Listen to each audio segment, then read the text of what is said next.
I specifically want you to talk to leaders about how to get to where they're not yet. So what got you here won't get you there. That was one of your best-selling books. And a lot of leaders out there, they're trying to figure out as they strive for success and they're trying to break through the leadership lid. We got here because we're scrappy entrepreneurs and we kind of broke a bunch of rules, and now the old ways aren't working. Right. Is that a common theme you find when you're working with leaders? Very common theme. And you mentioned you're working with some great people. I have the highest respect for entrepreneurs. I've had a guaranteed base salary myself for zero for the last 45 years. So I kind of have a feeling for what that's like. I've got a lot of respect for the people that you work with. I know you do a great job. First thing is, for entrepreneurs specifically, some great lessons of life. We're here on earth to make a positive difference, not to be right. And it's hard for an entrepreneur who knows the business to let go. And some of the key points in my book that really apply to entrepreneurs, one of them is winning too much.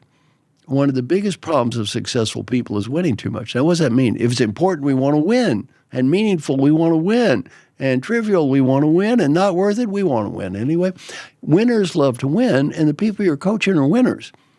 They just need to learn to quit winning sometimes. And when they manage other people, they need to learn to let them win. They need to learn to let them win. Case study I always use is you want to go to dinner at restaurant X. Your husband, wife, or partner wants to go to dinner at restaurant Y. You have a heated argument. You go to restaurant Y. It was not your choice, and the food tastes awful, and the service is terrible. Option A, critique the food. Point out our partner was wrong. Oh, this mistake could have been avoided if you just listened to me. Option B, shut up. Eat the stupid food. Try to enjoy it and have a nice night. What would I do? What should I do? Well, almost all my clients is what would I do? Critique the food. Wow. What should I do? Shut up. And the second thing for the entrepreneurs is adding too much value. It's very hard when you're an expert on the topics, your business, you know it, not to always add value. So let's imagine you are that person who's a founder, you know what you're doing. I'm a young, smart person. I come to you with an idea. You think it's a great idea. Rather than just saying great idea, though, our tendency is to say, that's a nice idea. Why don't you add this to it? Well, the problem is, Mr. Boss, the idea may go up 5%, but my commitment just went down 50%. It's no longer my idea now, it's your idea. It's very hard for smart, successful people not to constantly add value. And one of my good CEO clients taught me a good technique he used for this. Before you speak, just breathe. Is it worth it? Is it really worth me saying this? And ask yourself, is my comment going to improve their commitment? And if the answer is no, do I need to say it? Now, sometimes you do anyway, but not always. So what's at the root of that? Is that pride? Oh, it's the root for so many of us. You went to school for years. You take test after test after test after test. We have to do prove how smart you are over and over, win over and over, be right over and over, sell things over and over. It's hard to stop. It's a habit. It's a learned behavior, and over time you go, well, I'm the boss. I've got to have all the ideas that make all the decisions, make my mark. And as part of that, you kind of want the credit. I assume at a deep level, you want to feel like you matter to this. Yeah, and what happens is you may know more than them, but you've got to say, ultimately, you've got to scale the business.